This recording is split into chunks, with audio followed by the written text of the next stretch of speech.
Chosen one, stop everything right now. What I am about to tell you will change how you see the last 90 days of your life. Your presence here is not random. You didn't stumble onto this message by accident. Right now, in this exact moment, something is breaking open in the spiritual realm. If you are feeling that pull in your chest, that knowing deep in your spirit, that is not coincidence. That is confirmation. That is heaven saying, yes, this is for you. You have been walking through what felt like absolute hell. Doors slammed. People walked away. Prayers felt like they hit the ceiling. You thought God forgot your name. You thought maybe you imagined your calling.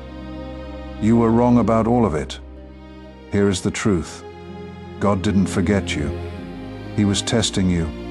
Every nightmare you survived was an exam. Every person who abandoned you was a test. Every silence you endured was God watching to see if you had quit. And here is what you need to know right now. You passed. Not just passed. You scored perfect on every single test, even the ones you didn't know you were taking. Before we go deeper, I need you to do something. If you are feeling that shift happening right now, if your spirit is already confirming this word, type the word ready in the comments. This isn't just a message.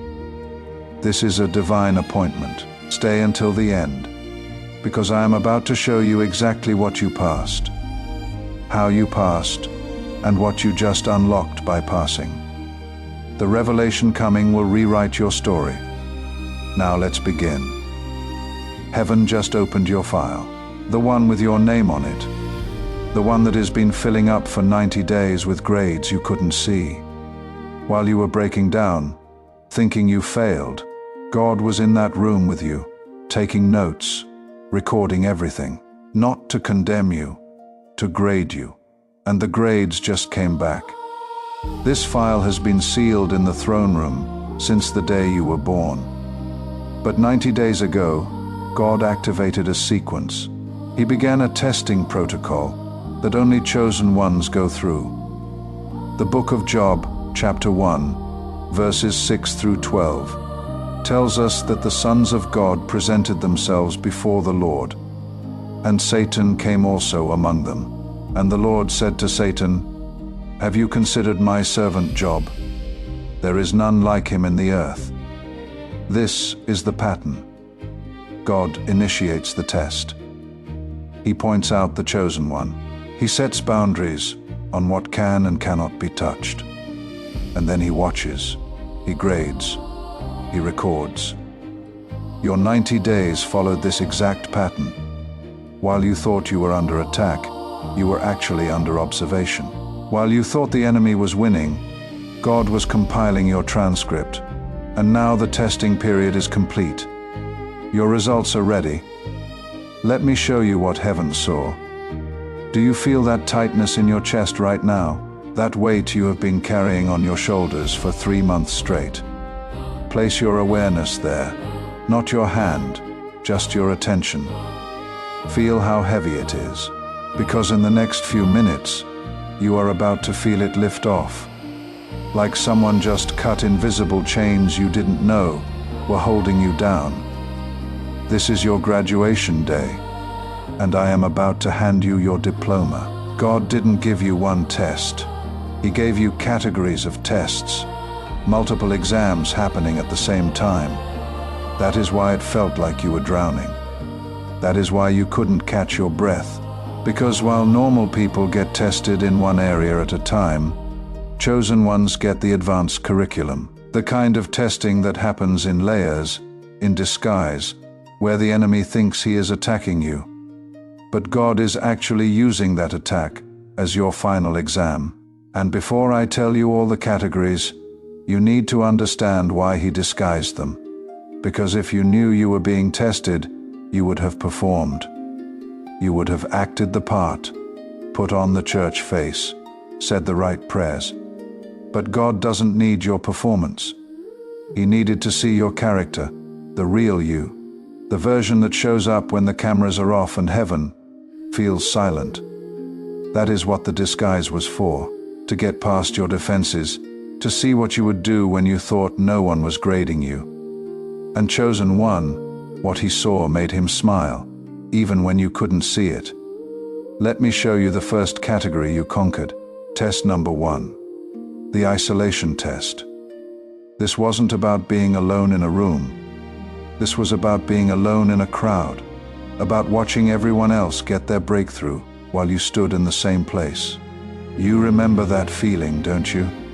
When you opened your phone and saw their celebration posts, their new job, their healed relationship, their financial miracle, and you were still praying the same prayer you prayed 400 days ago, still believing for the same thing that everyone else already received. Here is what God was watching for. Would you celebrate them anyway?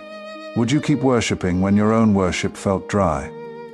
Would you stay planted when walking away seemed easier? And chosen one, every time you congratulated someone else, while your own heart was breaking, God marked it down. Perfect score. Every time you showed up to serve when you needed serving, every time you said amen to someone else's testimony when you were still waiting for yours. The first book of Kings, chapter 19, shows us Elijah after his greatest victory. He had just called down fire from heaven. And then what happened? He ended up in a cave, alone, isolated, asking God to let him die. After his greatest victory, he hit his lowest point. And here is what most people miss. God didn't rebuke him for being in that cave. God met him there. Came down in a whisper, because isolation after victory is part of the pattern for chosen ones. It is not punishment. It is preparation. God was clearing the room so you could finally hear the whisper you have been missing, the instruction that only comes in silence. You passed that test every single day. Heaven was watching, recording, grading, and the grade. Perfect. Test number 2, the delay test. Everything you prayed for got stuck, like your blessings were sitting in shipping limbo somewhere between heaven and earth. You could feel them. You knew they were yours. But they wouldn't arrive, waking up. And before your eyes even opened fully, that thought was already waiting for you. Still nothing. Your stomach would drop. Not from hunger, from that particular type of nausea that only comes when hope keeps getting delayed. You checked your bank account. Nothing changed. Checked your email. No response. Looked at your phone. No message from the person you have been praying about. And every time you checked, it was like drinking poison slowly. Maybe I heard wrong. Maybe this promise was for someone else. And I just convinced myself it was mine. Maybe God changed his mind about me. Those thoughts showed up around day 30, got louder around day 60, and by day 90 they were screaming. But here is what God was actually testing. He wasn't testing your patience. He was testing whether you would keep moving, even when you couldn't see progress, whether you would keep planting seeds when the harvest was invisible, whether you would keep worshiping when the answer was delayed. The book of Daniel, chapter 10, verses 12 through 14, tells us that from the first day Daniel set his heart to understand, his words were heard. But the answer was delayed for 21 days. Not because God didn't hear, not because Daniel did something wrong, because there was a war happening in the spiritual realm that Daniel couldn't see. Daniel kept praying, kept fasting, kept believing, and on day 21, breakthrough came. Your delay followed this same pattern. From day 1, your prayer was heard. But there was warfare happening in places you couldn't see. Angels were fighting on your behalf. Demons were being bound. Doors were being unlocked. And during those 90 days of silence, you kept showing up, kept believing, kept pressing. Heaven marked it down. Test number 2, passed with honors. Test number 3, the silence test. This one almost broke you, didn't it? Not the kind of silence where you cannot hear God because of noise. The kind of silence where you are in the prayer closet, face on the floor, tears streaming, and heaven feels like concrete. You're asking, are you there? Are you listening? Did I lose you? And all you hear is nothing, not peace, not calm, just empty, heavy, suffocating silence. And the worst part, you have heard God speak before. You know what his voice sounds like. So, when that voice goes quiet, when that presence lifts, when that warmth disappears, you don't just feel alone. You feel abandoned. You feel like maybe you did something wrong. And the silence gets louder every day. It becomes its own kind of noise, a screaming quietness that follows you everywhere. You open the Bible, silence. You worship, silence. You fast, silence. You cry out, silence. And after weeks of this, you start to wonder, did I make all of it up? Was I ever really hearing him? Or was I just talking to myself this whole time? Let me tell you what was really happening. God wasn't ignoring you. He was teaching you something that can only be learned in silence. The difference between walking by sight and walking by faith. The difference between feeling his presence and trusting his promise. The Gospel of Mark, chapter 4, verses 35 through 41, shows us Jesus asleep in the boat during the storm. The disciples are panicking, waves crashing, boat filling with water, and Jesus, sound asleep.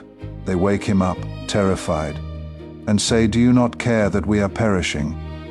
And Jesus stands up, rebukes the wind and the waves, and says, "Peace, be still." Then he turns to them and asks, "Why are you so fearful? How is it that you have no faith?" Here is the lesson. Jesus wasn't ignoring the storm. He was testing their faith in his presence.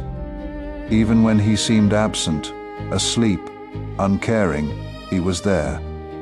He was in the boat. The storm couldn't sink them because he was with them. Your 90 days of silence followed this pattern. God wasn't absent. He was right there in the boat with you, testing whether you had trust his presence, even when you couldn't feel it. And every day you chose to keep believing. Even in silence, heaven was grading you. Test number 3, passed. Test number 4, the attack test. Everything that could go wrong, went wrong. And it wasn't just one area, it was all of them. At the same time, your health took a hit. Your finances got squeezed. Your relationships fractured. And the attacks were so coordinated, so precise, so relentless, that you knew this wasn't normal life happening. This was targeted. This was intentional. This was warfare. You could feel the assignment against you. Here is what you need to understand. The intensity of the attack is always proportional to the size of what you are about to step into. The enemy doesn't waste ammunition on people who don't pose a threat. He doesn't assign high-level demons to low-level destinies. The fact that you are under siege for 90 days means the next season of your life is so significant, so dangerous to the kingdom of darkness, that hell had to try to stop you before you got there. The book of Ephesians, chapter 6, verses 10 through 12, tells us to be strong in the Lord and in the power of his might.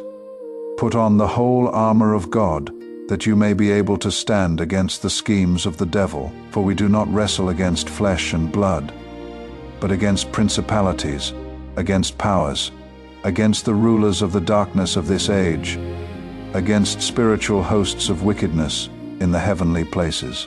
This is warfare language. During your 90 days of attack, God wasn't just watching to see if you would survive. He was watching to see how you would fight. Would you fight with the enemy's weapons or with heaven's weapons? Would you fight in your own strength, or would you learn to fight from a place of rest? And here is what heaven saw. You didn't fight perfectly, but you fought faithfully. You didn't win every battle, but you never surrendered the war. You got knocked down, but you got back up. You got wounded, but you kept moving forward. Test number 4, passed. Test number 5, the obedience test. This is where God asks you to do something that makes absolutely no sense. Something that looks foolish. Something that might cost you everything. And He doesn't explain why. He just says, do this, trust me, move. During your 90 days, God asked you to do things you didn't understand. Maybe He asked you to stay when you wanted to leave, or leave when you wanted to stay. Maybe He asked you to speak when you wanted to be silent. Maybe He asked you to give when you had nothing, or wait when you wanted to act. And in each moment, you had a choice. Obey or rationalize, trust or analyze, move or freeze. The first book of Samuel, chapter 15, verse 22, tells us that to obey is better than sacrifice, and to heed than the fat of rams. God wasn't looking for your best effort. He was looking for your simple obedience. And here is what you did. Even when it made no sense, even when it cost you, even when people called you crazy, you obeyed. Maybe not instantly, maybe not perfectly, but eventually, reluctantly, tearfully, you did what He said. Test number 5, passed. Test number 6, the surrender test. This is the hardest test for achievers, for doers, for people who are used to making things happen, because this test requires you to stop, to let go, to release control. During your 90 days, you tried to fix things. You tried to force doors open. You tried to make people change. You tried to control outcomes, and nothing worked. The more you tried, the worse it got. The more you pushed, the more stuck you became. And eventually, you hit a point where you had to surrender, where you had to say, I cannot do this. I cannot fix this. I cannot make this happen. God, it is yours. The book of Proverbs, chapter 3, verses 5 through 6, tells us to trust in the Lord with all your heart, and lean not on your own understanding. In all your ways acknowledge Him, and He shall direct your paths. Surrender isn't weakness. It is wisdom. It is recognizing that God's understanding is higher than yours. It is trusting that He can do what you cannot, and that is exactly what you did. You surrendered the relationship you were trying to force. You released the outcome you were trying to control. You let go of the timeline you were demanding. You stopped wrestling and started resting. Test number 6, passed. Test number 7, the death test. This is the test that kills the old version of you, the version that was comfortable, the version that was familiar, the version that fit in during your 90 days. You died, not physically, but everything else died. Your old identity died. Your old comfort zones died. Your old relationships died. Your old patterns died. Your old beliefs died. Your old limitations died. And death is painful, even when it is death to things that were holding you back. The Gospel of John, chapter 12, verse 24, tells us that unless a grain of wheat falls into the ground and dies, it remains alone. But if it dies, it produces much grain. Death is the doorway to multiplication. The old version of you had to die, so the new version could be born. The version that can handle what is coming. The version that can carry what God is about to give you. The version that can walk in the authority He is about to release. You didn't just survive your 90 days. You died in your 90 days. And now, you are about to see the resurrection. Test number 7 passed. All tests complete. Perfect scores across the board. Now, chosen one, let me tell you what this means. What you just unlocked by passing these 7 tests. Because passing isn't the end, it is the beginning. You have been qualified for something. You have been cleared for a level of authority you didn't have before. First, you unlocked the authority to operate from a place of victory. Instead of fighting for victory, you don't have to prove you are chosen anymore. Your transcript proves it. You don't have to earn God's favor anymore. Your grades demonstrate you already have it. Second, you unlocked access to answers you have been asking for. During your 90 days, you had questions. Why is this happening? When will it end? What am I supposed to learn? God didn't answer because you were in the test. But now that the test is complete, the answers are coming. Clarity is being released. Direction is being revealed. The fog is lifting. Third, you unlocked the ability to steward authority without abusing it. That is what the tests were for. To prove you can be trusted with power. To prove you will not use it for selfish gain. To prove you will honor God with what He gives you. And now that you have proven it, heaven is releasing resources, influence, and assignments that require that level of character. Fourth, you unlocked immunity to tests you have already passed. You don't have to take the isolation test again. You don't have to repeat the silence test. Once passed, always passed. The lessons are locked in. The growth is permanent. The character is sealed. Fifth, you unlock the right to step into your assignment without apology. No more shrinking, no more hiding, no more downplaying who you are. You are authorized to walk in your calling with confidence, to speak with authority, to move with boldness. Because you have been tested, you have been tried, you have been proven.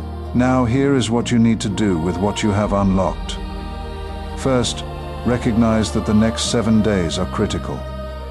You are in a window where heaven is watching how you steward this victory. Don't waste it. Don't squander it. Don't go back to sleep. Stay alert.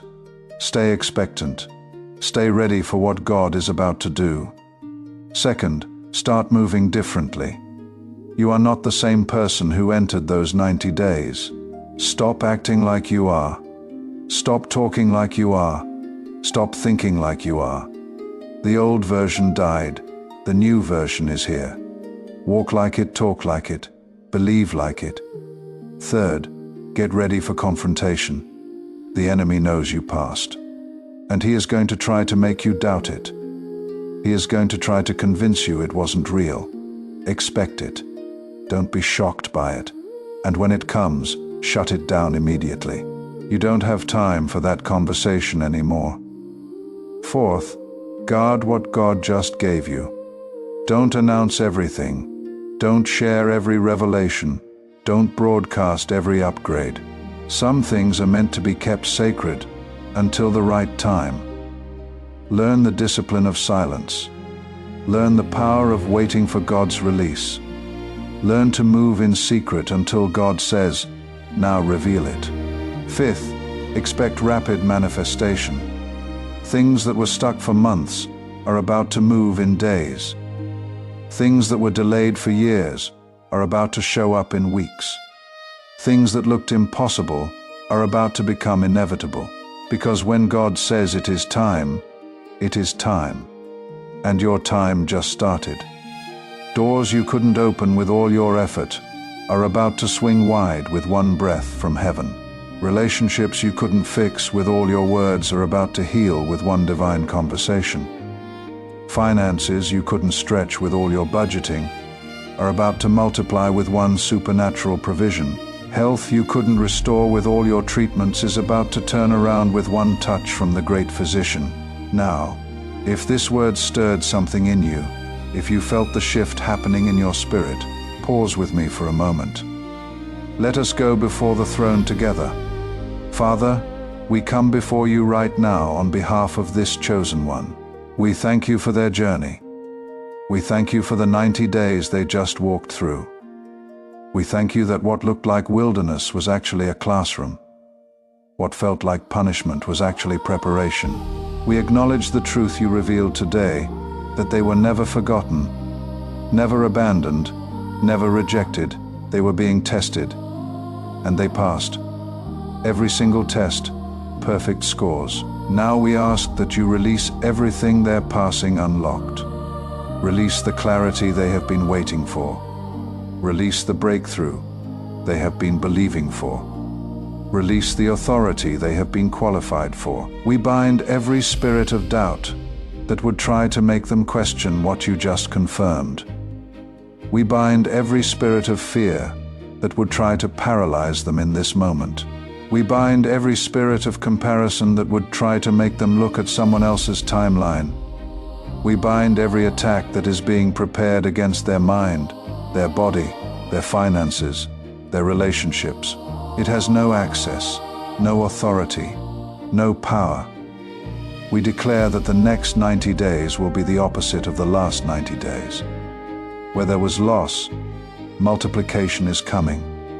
Where there was silence, clear direction is coming. Where there was loneliness, divine connections are coming. Where there was lack, overflow is coming. We declare breakthrough in their finances, provision they didn't work for, money from sources they didn't apply to, debts cancelled, needs met, overflow released. We declare breakthrough in their relationships, reconciliation where there was division, connection where there was isolation. We declare breakthrough in their health. What doctors said was permanent, reversing. What medicine couldn't fix, healing. What therapy couldn't reach, restored. Their body is coming into alignment with heaven's original design. We declare breakthrough in their calling. Clarity where there was confusion, doors where there were walls, favor where there was rejection, promotion where there was delay. We seal this word over their life. We seal this victory in their spirit. We seal this identity in their soul. In Jesus' name, amen. Thank you for staying until the end. If your spirit was stirred, if you felt God speak, don't let this moment pass quietly. Leave a comment and type the words, "I passed." This isn't just a comment. This is a declaration. This is you agreeing with what heaven just said about you. And if you are new here, subscribe to this channel, because this is where chosen ones gather. This is where the called and qualified come to be reminded of who they are. You were born for this. You were made for this. You were chosen for this. The testing is over. The victory is here. The breakthrough is now. Walk in it, own it. Live it. You are dismissed from the testing chamber. You are released into your assignment. You are deployed as someone who passed. Go.